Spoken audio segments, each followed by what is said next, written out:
Hey guys, பெரியவங்க கிட்ட பேசும்போது எப்படி பேசணும், சின்னவங்க கிட்ட பேசும்போது எப்படி பேசணும், இந்த நாலேஜ் நமக்கு இருக்கு, சரிதானே? 2 பேர்கிட்டயும் பேசுறதுக்கு டிஃப்ரெண்ட் வேஸ் இருக்கு. 2 பேர்கிட்டயும் ஒரே மாதிரி பேசக்கூடாது, பேசவும் முடியாது. பெரியவங்க கிட்ட பேசுற மாதிரி சின்ன பிள்ளைங்க கிட்ட பேசினா அதோட இம்பாக்ட் வேற மாதிரி தெரியும். அதே மாதிரி சின்ன பிள்ளைங்க கிட்ட பேசுற மாதிரி பெரியவங்க கிட்ட பேசினா நம்மளோட மரியாதையே போயிடும். அவங்களுக்கு நம்ம மேல இருந்த நல்ல அபிப்பிராயமும் போயிடும். இதைத்தான் இடம் பொருள் ஏவல் அறிஞ்சு பேசணும்னு சொல்லுவாங்க. எல்லா இடத்துலயுமே எல்லா டாபிக்கையும் பேசிட முடியாதுல்ல. நியூஸ் சேனல்ல கார்ட்டூன்ஸ் பிளே பண்ண முடியுமா? கார்ட்டூன் சேனல்ல சீரியல்ஸ் பிளே பண்ண முடியுமா? அதுக்குரியதை விட்டுட்டு வேற எதுவும் பிளே பண்ணா அது அந்த சேனலுக்கு முரண்பாடா இருக்கும். மக்கள் மனசுலயும் என்னடா இது சம்பந்தமே இல்லாம இருக்குன்னு தோணும். இந்த மாதிரிதான் நீங்க பிரபஞ்சம் கிட்ட பேசுறதும். அதுக்குன்னு வழிகள் இருக்கு, அதை ஃபாலோ பண்ணணும். பிரபஞ்சம் கிட்ட எது கேட்டாலும் நடக்கும் அப்படிங்கறதுக்காக கண்டதையும் இயற்கைக்கு முரண்பட்ட விஷயங்களையும் கெட்ட விஷயங்களையும் கேட்டா அதுக்கு பேடான ரியாக்ஷனையும் ஃபேஸ் பண்ணி தான் ஆகணும். அதனால எப்பவுமே பிரபஞ்சம் கிட்ட கேட்கிற முறைய கரெக்டா ஃபாலோ பண்ணணும். பிரபஞ்சம் கிட்ட சரியான முறையில எப்படி பேசுறது, அதுக்கு நீங்க பண்ண வேண்டிய முதல் மற்றும் ரொம்ப ஸ்ட்ராங்கான விஷயம் நம்பிக்கை. பிரபஞ்சம் கிட்ட பேசுனீங்க, ஒண்ணுமே நடக்கல, எந்த ரியாக்ஷனும் தெரியலன்னா நீங்க ஃபர்ஸ்ட் பண்ண வேண்டிய விஷயம் நம்பிக்கைய விடுறது கிடையாது. முதல்ல நம்பிக்கைய வச்சீங்களான்னு செக் பண்றதுதான். ஆமா, ஒரு விஷயம் புதுசா ஸ்டார்ட் பண்ணும்போது எல்லாருமே 100% இது சக்சஸ் ஆகும் அப்படின்னு நம்பி பண்றது கிடையாது. அதேதான் பிரபஞ்சம் கிட்ட பேசும்போதும் எல்லாருமே எல்லாம் இதை முழுசா நம்பி தன்னை முழுசா ஈடுபடுத்தி பிரபஞ்சம் கிட்ட பேசுறதில்ல. என்னோட ரிலேட்டிவ் ஒருத்தவங்களை இதுக்கு பக்காவான ஒரு எக்ஸாம்பிளா சொல்லலாம். அவங்களுக்கு காசு பணத்துக்கு குறைவில்லை, ஆனா சந்தோஷம் நிம்மதி இல்லாம இருந்தாங்க. அதனால அவங்களுக்கு மேனிஃபெஸ்டேஷன் பத்தியும் பிரபஞ்சத்துக்கிட்ட பேசுறதுல உள்ள பாசிட்டிவான இம்பாக்ட பத்தியும் சொல்லிருந்தேன். அவங்களும் அதை ஃபாலோ பண்றேன்னு சொன்னாங்க.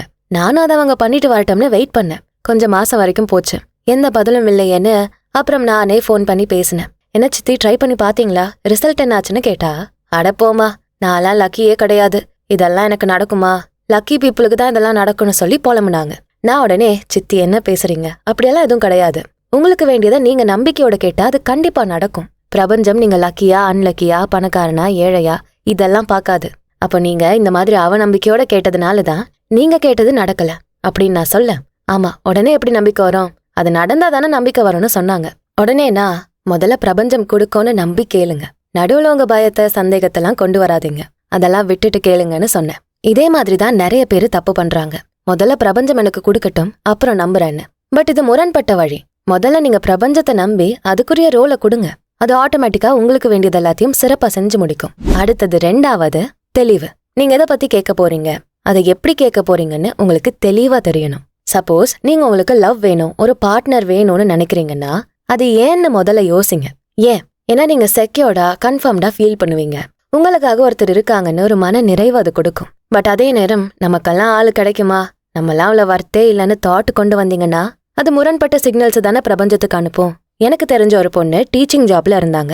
பட் அவங்களுக்கு அதுல போதுமான ஏர்னிங் கிடைக்கல. ஸோ அவங்களோட ப்ரொஃபஷனை சேஞ்ச் பண்ணலாம்னு முடிவெடுக்கிறாங்க. கம்பெனில வேலைக்கு போனா ஒவ்வொரு வருஷமும் தாராளமா சேலரி ஏறும்னு அதுக்கு ட்ரை பண்ண ஆரம்பிக்கிறாங்க. நல்ல கம்பெனில வேலை கிடைக்கணும், வேலைக்கு போகணும்னு நினைக்கிறாங்க. அதுக்காக பிரபஞ்சத்துக்கிட்ட கேக்குறாங்க. பட் மார்னிங் அவங்களோட தாட், அதுவும் இன்டர்வியூக்கு போறதுக்கு முன்னாடி அவங்க தாட் எப்படி இருக்கும்னா, டீச்சிங் ஜாப்ல தான் வீட்டுக்கு சீக்கிரம் வந்துடலாம், லீவும் கொஞ்சம் கிடைக்கும்.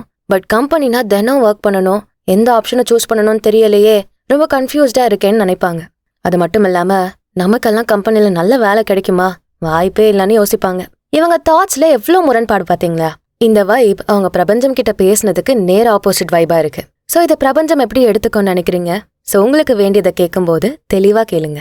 உங்களுக்கு என்ன வேணும்னு முதல்ல தெளிவா இருங்க. அடுத்ததா இல்லங்கிற நினைப்ப விடுறது. இதுக்கு எக்ஸாம்பிள், நீங்க உங்க லவ் ஃப்ரெண்ட்ஷிப் லைஃப்ல நல்லா ஷைன் ஆகணும்னு நினைக்கிறீங்கன்னா, ஐயோ என்னெல்லாம் யாரும் பார்த்ததில்ல, பார்க்கவும் மாட்டாங்க, என்கிட்ட சொல்லிக்கிற மாதிரி எதுவும் இல்ல, என்கிட்டலாம் யாரும் பழக மாட்டாங்கன்னு நினைச்சீங்கன்னா உங்களுக்கு நடக்கிறதும் அப்படியே தான் நடக்கும். இதுக்கு பதிலா நான் என் லைஃப்ல எல்லா ஆம்பிஷன்ஸையும் அச்சீவ் பண்ணிட்டேன்னு ரொம்ப செல்ஃப் கான்ஃபிடென்ட்டா சொல்லி ஸ்டார்ட் பண்ணீங்கன்னா எல்லாமே நல்லா பாசிட்டிவா நடக்கும். உங்களோட ஃபீலிங்ஸ், தாட்ஸ், எமோஷன்ஸோட வேவ்லென்த்தும் நீங்க பிரபஞ்சத்துக்கிட்ட கேட்கிற விஷயத்தோட வேவ்லென்த்தும் ஒத்து போனாதான் அது நடக்கும். அதை விட்டுட்டு பிரபஞ்சம் கிட்ட ஒண்ணு கேட்டுட்டு இதெல்லாம் நடக்காது, அதுக்கு வாய்ப்பே இல்லைன்னு நினைச்சு உட்கார்ந்துட்டு இருந்தா கடைசி வரை உட்கார்ந்துகிட்டே இருக்க வேண்டியதுதான். முதல்ல இல்லைன்னு நினைக்கிறத விடுங்க, இல்லங்கிற எண்ணத்தை தூக்கி போடுங்க. இந்த உலகத்துல பிறந்த யாருக்குமே இல்லங்கிற ஒண்ணு கிடையாது, எல்லாமே இருக்கதான் செய்யுது. பட் அதை அடையிறதுக்கான வழியை தான் நம்ம ஒழுங்கா ஃபாலோ பண்றதில்ல. அடுத்து நான் சொல்ல போற விஷயம் நன்றி சொல்றது. இல்லாததை நினைச்சு இருக்கிறத விட்டுறக்கூடாது. இல்ல நினைச்சு நம்ம கிட்ட கிடைக்காததை நினைச்சு ஃபீல் பண்ணிக்கிட்டே இருக்காம உங்க கண்ணு முன்னாடி உங்களுக்காக இருக்கக்கூடிய, உங்ககிட்ட ஆல்ரெடி இருக்கக்கூடிய விஷயங்களுக்கு நன்றி சொல்லுங்க. எப்பவுமே உங்களுக்கு மேல உள்ள உங்களை விட அதிகமா வச்சிருக்கவனை பார்க்காதீங்க. அவனை பார்த்தா ஐயோ அவன்கிட்ட இது இருக்கே அது இருக்கே நம்மகிட்ட இதுமே இல்லையேன்னு தோணும். அதுவே உங்களை விட கீழே உள்ள உங்களை விட குறைவா வச்சிருக்க ஆளுங்களை பாருங்களேன். அவங்கள பார்க்கும்போது நீங்க இந்த பிரபஞ்சத்துல எவ்வளவு ஆசீர்வதிக்கப்பட்டிருக்கீங்கன்னு புரிய வரும். அதை கொடுத்த அந்த பிரபஞ்சத்துக்கு நன்றி சொல்லுங்க. எந்த நல்ல விஷயம் நடந்தாலும் எல்லா பாசிட்டிவ் விஷயத்துக்கும் நன்றி சொல்லுங்க. கெட்டது நடந்தா அது ஏதோ ஒரு காரணத்துக்காக தான் நடந்திருக்கு. அதுக்கு பின்னாடியே ஒரு நல்லது கண்டிப்பா நடக்கும்னு நம்புங்க. எப்பவும் நன்றி சொல்ல மறக்க கூடாது. மனிதனுக்கும் சரி, பிரபஞ்சத்துக்கும் சரி, இயற்கைக்கும் சரி. அடுத்தது பொறுமையா இருக்கிறது. இந்த காலத்துல இது யாருக்கும் கிடையாதுன்னு சொல்லிடலாம். எதனாலும் உடனே கிடைச்சிடணும்னு நினைக்கிறாங்க. முன்னாடி எல்லாம் லவ் பண்ணும்போது ஒரு பொண்ணுகிட்ட லவ்வ சொல்லிட்டு அந்த பொண்ணோட பதிலுக்காக பொறுமையா காத்துக்கிட்டு இருக்க அந்த நேரத்தோட சுகமான வழி இந்த காலத்துல எத்தனை பேருக்கு தெரியும்? மேலும் அந்த காதல் தான் இப்ப வரைக்கும் அழியாத ஓவியமா நீடிச்சு நிக்குது. சோ பொறுமையா காத்திருக்கிறது எவ்வளவு அழகான விஷயம்னு நிறைய பேருக்கு தெரியறதே இல்ல. சோ அதே மாதிரி நீங்க பிரபஞ்சம் கிட்ட வைக்கிற கோரிக்கையும் அது நிறைவேற வர வெயிட் பண்ணுங்க. ஒரு வாரம் மட்டும் பிரபஞ்சத்துக்கிட்ட கேட்டுட்டு நடக்கலப்போ அப்படின்னு ஸ்டாப் பண்ணிட்டீங்கன்னா அதனால பாதிப்பு உங்களுக்கு தான். உங்களுக்கு ஒரு விஷயம் வேணும்னா நீங்க தான் பொறுமையா இருக்கணும். மேகம் சூழ்ந்த உடனேயே மழை வந்துருமா? மருதாணி வச்ச உடனேயே கை செவந்துருமா? நல்லா டார்க்கா செவக்கணும்னா ரொம்ப நேரம் வைக்கணும். பொறுமை ரொம்ப முக்கியம். எக்ஸாம் எழுதுனதும் ரிசல்ட் வந்துருமா? செடி வச்சதும் பூ பூத்துருமா? காய் காய்ச்சிருமா? இல்ல பொறுமைன்னு ஒண்ணு தேவைப்படுதுல்ல. அதே மாதிரிதான் பிரபஞ்சத்துக்கிட்ட கேட்கும்போது நல்லா யோசிச்சு கேளுங்க. ஒரே ஒரு தடவை கேட்டுட்டு நிக்காம அது நடக்கிற வரை கேட்டுக்கிட்டே இருங்க. அது நடக்கிற வரை பொறுமையா வெயிட் பண்ணுங்க. அடுத்து கடைசி பாயிண்ட், வெளிப்படுத்துறது. அதாவது உங்களோட ஆக்டிவிட்டீஸ, தாட்ஸ, ஃபீலிங்ஸ நீங்க பிரபஞ்சம் கிட்ட கேட்டதுக்கு ஏத்த மாதிரி மாத்துறது. இப்படி நீங்க ரெண்டுத்தையும் பேலன்ஸ்டா கொண்டு வரும்போது நீங்க நினைச்சது நடக்கிறதுக்கான வாய்ப்பு ரொம்ப ரொம்ப ஜாஸ்தி. இதெல்லாம் கூட நீங்க உங்க செயல் மூலமா பிரபஞ்சம் கிட்ட பேசுறதா தான் அர்த்தம். Different types of manifestation process இருக்கு. அதை நீங்க ஃபாலோ பண்ணிக்கலாம். அதெல்லாம் நம்ம சேனல்லேயே அவைலபிளா இருக்கு. அதுக்கான லிங்க்ஸை நாங்க டிஸ்கிரிப்ஷன்ல கொடுத்துருக்கோம். செக் பண்ணி உபயோகப்படுத்திக்கோங்க. பட் இங்கேயும் சிம்பிள் டெக்னிக்ஸை நான் சொல்றேன். அதையும் நீங்க ஃபாலோ பண்ணிக்கலாம். முதல் விஷயம், மெடிடேஷன் ஃபார் 15 minutes. எல்லா தாட்ஸையும், ஃபியர்ஸையும், டவுட்ஸையும் விட்டு வெளியே வந்து காமா மெடிடேட் பண்ணுங்க. இது உங்க எண்ணங்கள்ல இருக்க பிளாக்ஸ் எல்லாம் கிளியர் பண்ணிவிடும். இது மூலமா நீங்க பிரபஞ்சம் தன்னோட வேலையை பண்றதுக்கான வழியை ஏற்படுத்தி கொடுக்கறதா அர்த்தம். அதுக்கு அடுத்து உங்களை சந்தோஷப்படுத்தக்கூடிய விஷயங்களை உங்க மனக்கண்ல ஓட விட்டு அதை 17 செகண்ட் நிறுத்தி வச்சு பார்த்து அதை என்ஜாய் பண்ணுங்க. இன்னொரு வழி, உங்ககிட்ட நீங்க பாசிட்டிவா பேசுறது. லைக், நான் இப்ப ரொம்ப சந்தோஷமா இருக்கேன், நான் நினைச்ச மாதிரியான சேலரியில எனக்கு இப்ப வேலை கிடைச்சிருச்சு இப்படின்னு பேசுங்க. எதுவா இருந்தாலும் பிரசன்ட்ட வச்சே பேசுங்க. சில பேருக்கு தன்னை மிரர்ல பார்க்கும்போது கான்ஃபிடன்ஸ் வரும். சோ மிரர்ல தெரியற அந்த பர்சன் கிட்ட கான்ஃபிடென்ட்டா, பாசிட்டிவா மேல சொன்ன மாதிரி பேசுங்க. இன்னும் வேணும்னா உங்களுக்கு நடக்கணும்னு நினைக்கிறத நடந்த மாதிரி ஒரு ஜர்னல்ல, புக்குல, பேப்பர்ல கூட நீங்க எழுதலாம். இதெல்லாமே பாசிட்டிவான ஒரு வழியை நீங்க பிரபஞ்சத்துக்கு உருவாக்கி தர்றதா அர்த்தம்.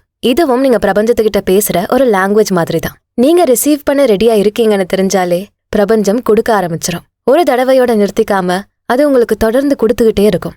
எப்பவுமே நீங்க பிரபஞ்சம் கிட்ட கேட்கறது நடக்கிற வரை வெயிட் பண்ணாதீங்க. நடந்துருச்சுன்னு நினைச்சு நீங்க உங்க வாழ்க்கையில ஆக்ட் பண்ணுங்க. இந்த பதிவை முடிக்கிறதுக்கு முன்னாடி ஒரு இன்சிடென்ட் சொல்றேன். நான் the game of life and how to play it அப்படிங்கிற புக்கை படிச்சேன். அதை பத்தி நம்ம சேனல்ல கூட ஆடியோ புக் இருக்கு. அதை மறக்காம கேளுங்க. சொன்னா நம்ப மாட்டீங்க, அது அவ்வளோ ஒர்த்து. அதுக்கு என்ன ரீசன்னா, நான் அந்த புக்கை படிச்சுட்டு இருக்கும் போதே ஸ்டார்டிங்ல இதெல்லாம் எப்படி பாசிபிள்னு யோசிச்சேன். அப்புறம் நடுவுல திடீர்னு இதை ஏன் நம்ம சும்மா விளையாட்டா ட்ரை பண்ணக்கூடாதுன்னு தோணுச்சு. ஸோ அந்த புக்கை படிச்சுட்டு இருக்கும் போதே அதுல ஒரு ஸ்டோரியில மேனிஃபெஸ்டேஷனுக்கு அவனுக்கு ஒதுக்கப்பட்ட டைம்னு போட்டிருந்தது. உடனே எனக்கு சிரிப்பு வந்தது. அப்படியா, அப்ப எனக்கு எவ்வளவு நேரம்னு பாப்போன்னு. நானும் ஒரு விஷயம் கேட்கறேன்னு, எனக்கு டே முடியறதுக்குள்ள ஒரு ஐஸ்கிரீம் வேணும்னு கேட்டேன். அது நடக்குதா இல்லையான்னு பாப்போன்னு புக்கு படிக்கிறத கண்டினியூ பண்ணேன். அதுக்கப்புறமா நான் அந்த விஷயத்த கேட்டதையே சுத்தமா மறந்துட்டேன். சடனா ஒரு 11:45க்கு ரூம்ல இருந்து வெளியே வரேன். எங்க வீடு ஜாயின்ட் ஃபேமிலி. எங்க வீட்டுல எல்லாம் ஏதோ ஒரு பாக்ஸ் ஓபன் பண்ணிட்டு இருந்தாங்க. என்னோட அண்ணா கரெக்டா வந்துட்டா, வா வந்து ஐஸ்கிரீம் சாப்பிடுன்னு சொன்னா. எனக்கு செம்ம ஷாக்கு. டைம் பார்த்தேன், 11:45க்கு மேல இருந்தது. அந்த நொடி எனக்கு என்ன சொல்றதுன்னு தெரியல. நான் ஷாக் ஆகி நின்னேன். அதுக்கப்புறம் அந்த புக்ல வந்தது எல்லாத்தையும் நான் அக்செப்ட் பண்ணி அதையே ஃபாலோவும் பண்ணேன். அந்த புக்கை நான் என் கையில வச்சிருந்த வர, அதை நான் படிச்சு முடிக்கிற வர எனக்கு என்னோட லைஃப்ல வெறும் பாசிட்டிவ் திங்ஸ் மட்டும்தான் நடந்துச்சுன்னு சொன்னா நம்ப முடியுதா? பட் அது உண்மைதான். எனக்கு பிடிச்ச ஜாப், நான் எதிர்பார்த்த சேலரி, சேஞ்சஸ் இன் பீப்புள்ஸ் ஹார்ட்னு நிறைய பார்த்தேன். இந்த மாதிரிதான் பிரபஞ்சம் நீங்க சொல்றதை செய்ய காத்துக்கிட்டு இருக்கு. அதுகிட்ட மனசை விட்டு பேசுங்க, வேண்டியதை கேளுங்க, அது கண்டிப்பா பண்ணும். நான் மேல சொன்ன விஷயத்த மறக்காம யூஸ் பண்ணி நீங்க கேட்க வேண்டியதை கேளுங்க. வாய் திறந்து பேசுறது மட்டும்தான் பிரபஞ்சத்தோட பேசுறதுன்னு அர்த்தம் கிடையாது. அதுகிட்ட பேசின விஷயத்துக்காக, அது நடக்கணும் அப்படிங்கிறதுக்காக நீங்க ஆக்ட் பண்ற எல்லா செயலுமே அது கூட நீங்க பேசுற ஒன் ஆஃப் த லாங்குவேஜ் தான். கேட்கிற விஷயத்துல தெளிவும் பொறுமையும் நன்றியும் இருக்கணும். இதெல்லாமே நீங்க அதுகிட்ட பேசுற ஒரு மொழிதான். சோ இதோட இந்த பதிவு நிறைவு பெறுது. இந்த கண்டென்ட் உங்களுக்கு ஹெல்ப்ஃபுல்லா இருந்தா லைக் பண்ணுங்க. இதை உங்க ஃப்ரெண்ட்ஸ் அண்ட் ஃபேமிலி கூட ஷேர் பண்ணுங்க. இதே மாதிரி யூஸ்ஃபுல்லான கான்டென்ட்ஸுக்கு நம்ம சேனல்ஸான பியாண்ட் ஆர்டினரி அப்புறம் பாடி அண்ட் சோல் தமிழ் ரெண்டுத்துக்கும் சப்ஸ்கிரைப் பண்ணிட்டு பெல் ஐக்கானை அழுத்திருங்க. நான் உங்களை அடுத்த வீடியோல பார்க்குறேன். நன்றி.